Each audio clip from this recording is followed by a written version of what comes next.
오늘은 요나의 표적이라는 제목으로 우리가 함께 말씀의 은혜를 나누길 원합니다. 어느 날, 어느 날, 어, 서기관들과 바리새인들이 예수님 앞에 와서 이제 예수님을 시험하고자 이런 질문을 던졌습니다. 당신이 메시아가 맞다면 당신의 주장처럼 우리를 구원하기 위해 오신 구세주가 맞다면 우리가 보는 앞에서 표적을 행하소서라고 질문을 던집니다. 이들은 이미 오병이어로 5천 명을 먹였다는 소식을 들었고요. 죽은 사람을 살렸다는 말을 들었지만 오랜 시간 동안 하느님의 말씀을 공부하고 학문으로 정립한 우리 앞에서 표적을 행하면 우리가 당신이 메시아임을 믿을 것이다. 이렇게 말합니다. 예수님께서 그리고 말씀하셨습니다. 이 악하고 엄란한 세대가 표적을 구하나 요나의 표적밖에는 보일 표적이 없다. 요나가 밤낮 3일을 물고기 뱃속에 있었던 것 같이 인자도 사흘 동안 땅속에 있어야 하리라. 예수님의 말씀 속에 분명하게 말하는 것이 요나의 표적이라고 합니다. 이미 구약을 알고 있고 하나님의 말씀을 잘 아는 사람들이 역사 속에 요나의 사건도 알 것입니다. 하나님의 말씀을 어기고 도망갔던 요나가 바다 한가운데서 큰 물고기 뱃속에서 3일 밤낮을 살아있다가 하나님의 섭리로 다시 니느웨라는 성, 곧 아시리아 땅으로 간 것처럼 내가 십자가에 못 박혀 죽었다가 사흘 만에 다시 살아나는 증거만이 세상을 구하러 온 구세주임을 알리는 표적이 될 것이다 라고 합니다.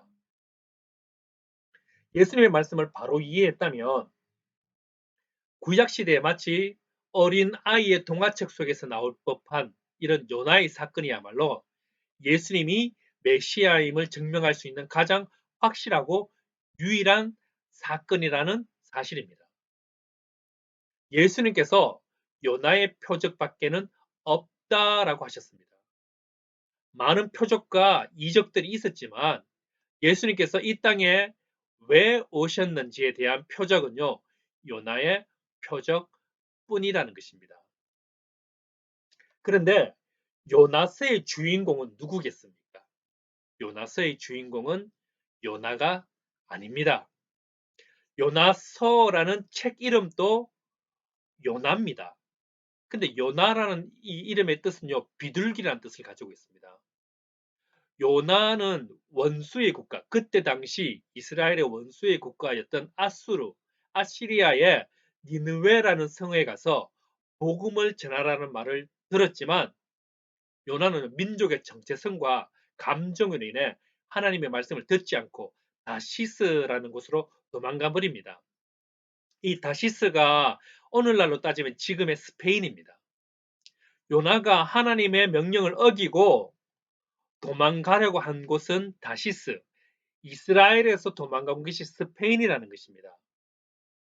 도망가려 한 곳이 그냥 잠시 그 자리를 피하려고 도망간 것이 아닙니다. 거의 이것은 이민을 생각한 것입니다. 이제 떠나면 어쩌면 다시는 돌아오지 않을 정도의 먼 거리였습니다. 당시로는. 요나는 고향을 버리고 하나님의 명령을 어기고 도망갔습니다. 그에게는 그만한 이유가 있었습니다. 당시 아수르는요, 요나의 조국 이스라엘을 끊임없이 침략해서 공격하고 빼앗아가던 그런 나라였습니다. 이제 얼마 지나지 않으면요, 아수르에 의해서 이스라엘은 점령당한다는 것을 알고 있었기 때문일 것입니다. 원수 같은 나라, 내 민족을 짓밟고 아이와 사람들을 노예로 끌고 갈 나라에게 회개하지 않으면 너희 나라가 망한다라는 복음을 선포하라고 하니 요나는 도대체 이해할 수 없었습니다. 그래서 그는 다시스, 즉 스페인으로 가는 배를 타고 도망가 버린 것입니다. 그 배에서 요나는 하나님의 진노로 인해 바다에 던져지게 되고 우리가 아는 것처럼 큰 물고기 뱃속에서 사흘 동안이나 머물게 되었습니다. 뱃속에서 회개하고 자기 자신을 깨닫게 해주신 하나님께 감사함으로 다시 하나님의 은혜 속에 아수르 땅에 내뱉어지게 됩니다. 그리고 니느웨 사람들을 구원한다는 것이 요나스의 내용입니다. 그렇다면 요나스의 주인공은 요나가 맞아야 합니다. 그런데 사실은 그렇지 않다는 것입니다. 요나서를 읽다 보면요. 특히 요나서 4장 9절에서 11절 말씀입니다. 요나서 4장 9절에서 11절. 요나서는 총 4장밖에 안 되는 짧은 성경입니다. 요나서 4장 9절에서 11절을 보면 이렇게 이야기합니다. 제가 읽어드리겠습니다. 하나님이 요나에게 이르시되 네가 이 박넝쿨로 말미암아 성내는 것이 어찌 옳으냐 하시니 그가 대답하되 내가 성내어 죽기까지 할지라도 옳으니이다 하니라. 여호와께서 이르시되 네가 수고도 아니하였고 재배도 아니하였고 하룻밤에 났다가 하룻밤에 말라버린 이 박넝쿨을 아꼈거든 하물며 이 큰 성읍 니느웨에는 좌우를 분별하지 못하는 자가 12만 여명이요 가축도 많이 있나니 내가 어찌 아끼지 아니하겠느냐 하시니라. 요나는 어쨌든 니느웨에 가서 복음을 전했습니다. 근데 복음을 전하고 니느웨 성을 구원하고도요 여전히 불만이 있었습니다. 솔직히 하나님의 명령에 따라서 너희들은 망할 것이다 라고 경고는 하였지만 그 말 한마디 때문에 니느웨가 구원받을 것이라고 상상하지 못했을 것입니다. 그렇게 안 했으면 그렇게 안 되었으면 좋겠다 이렇게 생각했습니다. 다시 말해 요나는 요나의 자신 책임을 다했지만 니느웨는 망해버렸으면 좋겠다라는 것입니다. 그런데 그 니느웨가 회개하기 시작했습니다. 요나는 너무 화가 났고 감정의 찌꺼기가 남아 있었습니다. 이런 감정을 가지고 니느웨 성 동쪽에 앉아 있는데 갑자기 박능쿨이 자라났습니다. 그나마 자기의 상한 마음을 조금이라도 달래주는 하나님의 배려인 줄 알았습니다. 그런데 조금 있다 해가 떠올라서 박능쿨이 다 말라버렸습니다. 그래서 요나가 불평하는 것입니다. 하나님, 해도 해도 너무합니다. 도대체 저에게 왜 이러시는 겁니까? 그때 하나님께서 하신 말씀이 우리가 방금 전 읽어드렸던 요나서 4장 9절에서 11절 말입니다. 하나님께서 요나에게 하시는 말씀은 너는 죽어가는 니느웨를 살리기 위해 보내진 사람이다라는 것입니다. 우리는 이 장면에서 하나님의 속내, 속마음을 알게 됩니다. 책 이름은 요나서이지만 요나는 조연입니다. 요나서에 나오는 큰 물고기 또한 조연일 뿐입니다. 요나가 물고기 뱃속에서 사흘 동안 있었던 곳, 음식물 찌꺼기 냄새가 나고 소화액이 분비되고 물이 들어왔다 나갔다 하면서 마치 세탁기 속에 들어가 있는 것처럼 너무너무 고통을 당하고 그러면서 살아나고 다시 구원받아서 니느웨에 가서 복음을 전하는 이 드라마 같은 모든 내용의 주인공은요. 니느웨 성에서 죽어가는 사람들을 살리기 위한 하나님의 연출 속에 나타난 사건이라는 것입니다. 오늘은 부활절입니다. 부활절의 주인공은 누구이십니까? 십자가에 예수님이 못 박히신 이유가 무엇입니까? 이사야는 이 부분에 대해서 이렇게 말합니다. 이사야서 53장 5절 말씀입니다. 이사야서 53장 5절입니다.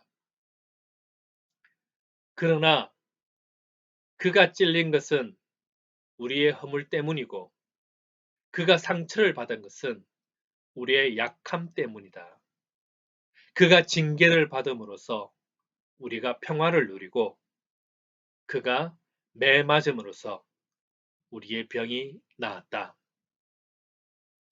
이 이사야서 53장 5절에 보면요. 네 가지의 말이 있습니다. 찔림, 상처, 징계, 매맞음. 이 네 가지 단어를 우리 잠시 생각해 보기 원합니다. 예수님께서 로마 군병에게 매맞음을 당했다, 찔림을 당했다, 상처받았다 라는 것은 우리는 알고 있습니다. 그런데 로마 군인이 그냥 몇 대 쳤다 정도로 생각하시면 안 됩니다. 로마 군인 입장에서는 자기 나라, 자기 민족에게 반기를 든 사람에게 매질을 하는 것입니다. 이런 비유가 맞는 비유는 아니지만 일제시대 때 일본 경찰, 일본 순사가 한국의 독립운동가를 여러분 어떻게 매질했겠습니까? 그것을 생각해보면 비슷할 것입니다. 어쩌면 이 로마 군인은 이때까지 자신이 고문했던 모든 사람들이 자기의 죄를 술술 다 풀었는데 예수님은 아무 대답을 안 하고 있는 것입니다. 로마 군인의 존재 이유는 무엇입니까? 매질을 하든 고문을 하든 어떤 수치스러운 일을 하든 죄인에게 자백을 받아내는 것이 자신의 임무이자 존재 이유입니다. 이로 인해서 이런 것들로 인해서 그는 로마 군대 내에서 어쩌면 대단한 사람으로 존경을 받았을 것입니다. 어쩌면 로마 군인은 이렇게 생각했을 것입니다. 이때까지 이 쇳덩어리 달린 채찍이 맞고도 나에게 자백 안 한 사람은 아무도 없었어. 이름이 예수라 했나? 괜히 몸고생하지 말고 빨리 자백하지.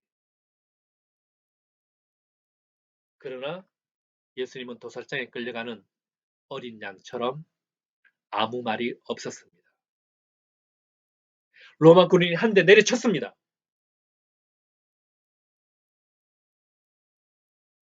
예수님은 아무 말도 하지 않았습니다. 두 대, 세 대, 몇 번을 자신의 있는 힘껏 내리쳤음에도 아무것도 말하지 않는 예수를 보면서 이런 생각을 했습니다.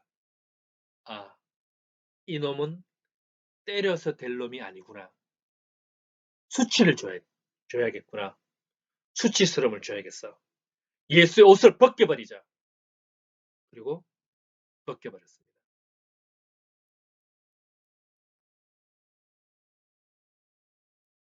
예수님이 침뱉음을 당하고 가시 면류관을 쓰고 십자가에서 죽은 모든 것이 바로 당신을 위한 것임을 우리는 알아야 합니다. 요나가 뱃속에 물고기 뱃속에 있었던 것처럼 무덤 속에 사흘간 있었습니다. 그리고 부활하셨습니다. 왜 부활하셨습니까? 무엇 때문에 부활하셨습니까? 무엇을 위하여서 그렇게 하셨습니까? 바로 당신을 위해서 그렇게 하셨다는 사실입니다. 이것을 사도 바울은 이렇게 말하고 있습니다. 고린도후서 5장 14절과 15절 말씀입니다. 고린도후서 5장 14절과 15절 말씀입니다. 그리스도의 사랑이 우리를 강권하시는도다. 우리가 생각하건대 한 사람이 모든 사람을 대신하여 죽으선즉 모든 사람이 죽은 것이라. 그가 모든 사람을 대신하여 죽으심은 살아있는 자들로 하여금 다시는 그들의 자신을 위하여 살지 않고 오직 그들을 대신하여 죽었다가 다시 살아나신 이를 위하여 살게 하려 함이라.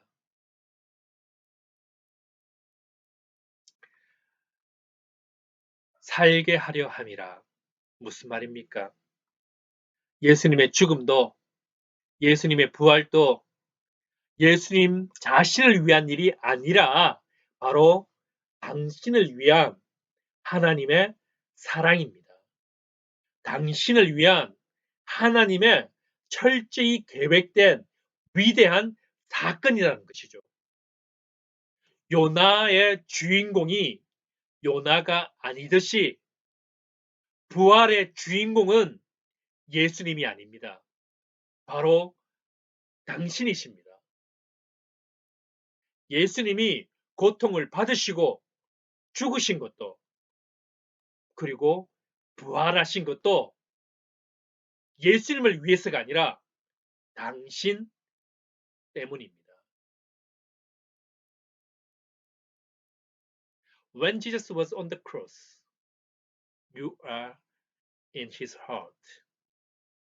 예수님께서 십자가에 못 박혔을 때에 이미 당신은 예수님의 가슴 속에 있었습니다. 부활의 주인공은 당신입니다. 물고기 뱃속도, 그 깜깜한 땅속도, 로마 군인의 잔혹함도 다 당신을 향한 하나님의 사랑을 막을 수 없었다는 것입니다. 요나를 삼킨 물고기의 배송은 아마 엉망진창이었을 것입니다. 깜깜할 뿐만 아니라 음식 분해되는 냄새와 소화액 냄새와 축축함 등이 그 속에 있었을 것입니다. 하나님께서 큰 물고기가 요나를 삼키기 전에 물고기 뱃속을 다 비우게 하고 청소하고 아늑하게 해서 그래도 견뎌볼 만하게 해서 요나를 집어넣은 게 아닙니다. 큰 물고기는 폭풍 가운데 지나가다가 하나님이 바다에 던져진 요나를 삼키라고 하시니 삼켰을 뿐이었습니다. 하나님께서 그 물고기의 입을 봉했을 것입니다. 요나를 먹은 상태에서 또 다른 것을 먹어버리면 요나는 아마 죽었을 것입니다. 큰 물고기는 뜻하지 않게 요나를 다시 토해낼 때까지 사흘 동안이나 금식을 했을 것입니다. 물고기 나름대로 인내를 한 것이죠. 그 최악의 장소, 상상도 못할 그 큰 물고기의 뱃속도 요나를 영원히 가둬두지 못했습니다. 그래서 예수님께서 이렇게 말씀하신 것입니다. 사흘 동안 요나가 큰 물고기 뱃속에 있다가 다시 살아나지 않았느냐. 나도 무덤 속에 들어갔다가 살아날 것이다. 죽음도 무덤도 사람들의 정오와 미움도 예수님에 대한 시기도 예수님을 죽음의 상태에 묶어두지 못했습니다. 그 무엇도 예수님을 막지 못했습니다. 무엇 때문입니까? 당신에 대한 하나님의 사랑을 이루기 위해서입니다.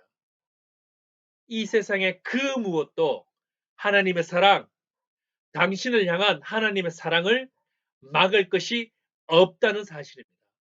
로마서 8장 35절과 38절, 39절은 이렇게 말하고 있습니다. 로마서 8장 35절, 38절, 39절 말씀입니다.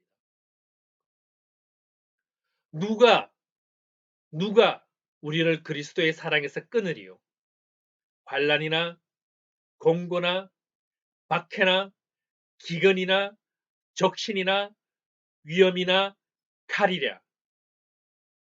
내가 확신하노니 사망이나 생명이나 천사들이나 권세자들이나 현재일이나 장래일이나 능력이나 높음이나 깊음이나 다른 어떤 피조물이라도 우리를 우리 주 예수 그리스도 예수 안에 있는 하나님의 사랑에서 끊을 수 없으리라.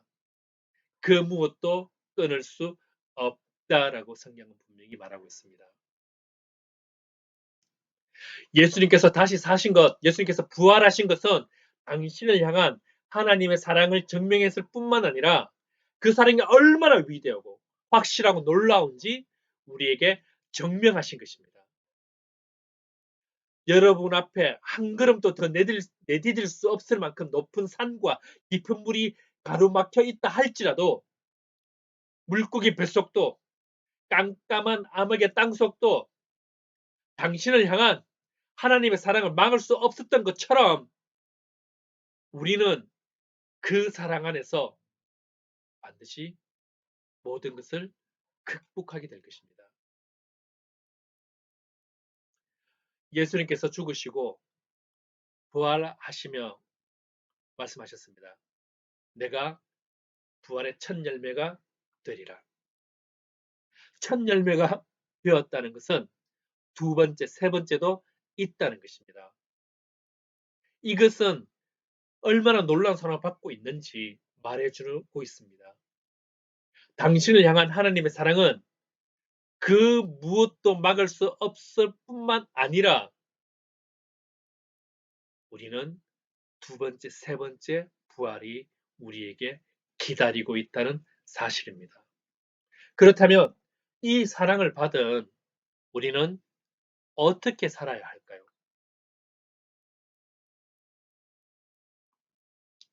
요나가 선포한 말은 40일이 지나면 니느웨가 무너지리라 였습니다. 요나는 얍사박에 회개하고 구원받으라 이렇게 하지 않았습니다. 요나가 한 말은요. 40일이 지나면 너희들 망해. 너희들 다 죽어. 이런 거였습니다. 그런데 진짜 놀라운 건 뭔지 아십니까? 그렇게 성의 없고 구원받는 것에 대해서 원치 않아서 건성건성 요나는 복음을 전했습니다. 성경에서는 보면요. 요나서를 보면 성경에 니느웨라는 성은 3일 길이라고 합니다. 성 둘레가. 그래서 3일이나 가야 되는 큰 성입니다. 그런데 요나는 단 하루만 그곳에서 복음을 전했습니다. 다시 바꾸어서 말하면요. 겨우 자기 의무만 다 한 것입니다. 어찌면 자기 의무도 다 했다고 말할 수도 없습니다. 하나님 증거하라고 하니까 그냥 선포했습니다. 그런데 놀라운 일이 벌어졌습니다. 니느웨 사람들이 회개하고 금식을 선포해버린 것입니다. 살려주겠다는 것도 아니고 회개하고 돌아오라는 것도 아니고 너희들 이렇게 살면 40일 뒤에 너희들 망해. 너희 나라 없어질 거야. 이 말만 했습니다. 그 말 한마디 듣고 하나님께서 일을 하시니까 그들이 하나님을 믿게 되고 왕부터 모든 사람, 짐승에 이르기까지 굵은 벼옷을 입고 하나님께 회개했다라고 이야기합니다. 그 성에는 무려 12만 명의 사람들이 하나님 앞에서 구원받는 일을 있었다는 것을 여러분 믿으셔야 됩니다. 하나님의 사랑, 그 무엇도 끊을 수 없는 사랑을 경험한 우리는 이제 어떻게 해야 되겠습니까? 요나가 했던 것처럼 억지로라도 하나님이 나를 사랑하신다는 것을 다른 사람들에게 증거해야 됩니다. 예수님께서 너무 안타까워서 이렇게 말합니다. 심판 때가 되면 니느웨 사람들이 일어나서 이 세상 사람들을 정죄할 것이다. 오늘 본문 41절 말씀입니다. 오늘 본문 41절. 이 41절 말씀을 우리 다 같이 한번 읽어보겠습니다. 본문 41절 말씀입니다. 마태복음 12장 41절 다 같이 읽어보겠습니다. 자, 시작. 심판 때에 니느웨 사람들이 일어나 이 세대 사람을 정죄하리니 이는 그들이 요나의 전도를 듣고 회개하였음이거니와 요나보다 더 큰 이가 여기 있느니라. 아멘. 심판 때에 니느웨 사람들이 일어나 이 세대 사람을 정죄하리니 이는 그들이 요나의 전도를 듣고 회개하였음이거니와 요나보다 더 큰 이가 여기 있느니라. 니느웨 사람들이 오히려 낫다는 것입니다. 하나님을 믿는다고 하면서도 자신들의 운명을 깨닫지 못하고 자신들이 받은 사랑을 깨닫지 알지 못하고 항상 그 사랑 밖에서 빙빙 돌고 그 사랑을 누릴 줄 모르는 사람들은 오히려 더 많은 죄를 짓고 있고 하나님을 떠나버리지만 오히려 죄를 짓고 우상을 섬겼지만 회개하고 하나님을 받아들인 니느웨 사람들에게 정죄 당할 것이라고 성경은 이야기합니다. 말씀을 맺겠습니다.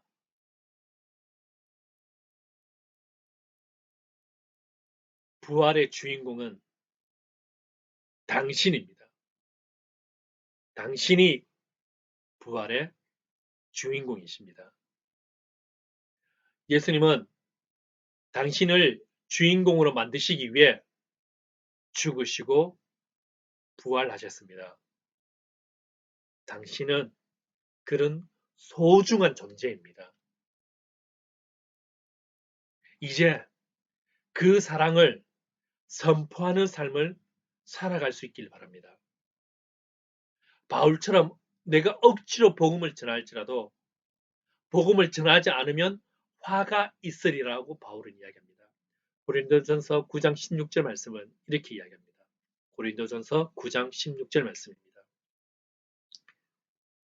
내가 복음을 전할지라도 자랑할 것이 없으면 내가 부득불할 일임이라. 만일 복음을 전하지 아니하면 내게 화가 있을 것이로다. 내가 복음을 전할지라도 자랑할 것이 없으면 내가 부득불할 일임이라.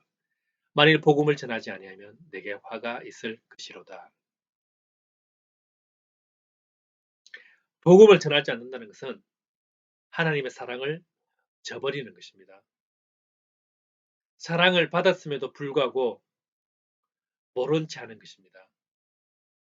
하나님이 당신을 위해서 어떤 대가를 치르셨고 어떤 일을 하셨는지 잊고 사는 것입니다. 부활은 기념하는 것이 아닙니다. 부활로 인해 주인공이 된 우리가 오늘도 우리 삶 속에 그 부활을 이루어가며 사는 것입니다. 부활한 사람처럼 증거하며 사는 것입니다. 그 모든 것이 다 나를 위한 것이었다는 그 사실을 잊으시면 안 됩니다. 그리고 그것을 증거하셔야 합니다.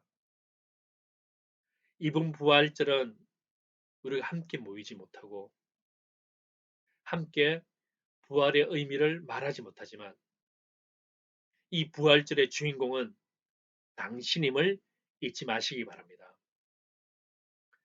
예수님의 모든 권한은 당신을 위한 것임을 잊지 마시기 바랍니다. 하나님의 사랑, 요나의 표적이라는 드라마의 주인공은 당신이십니다.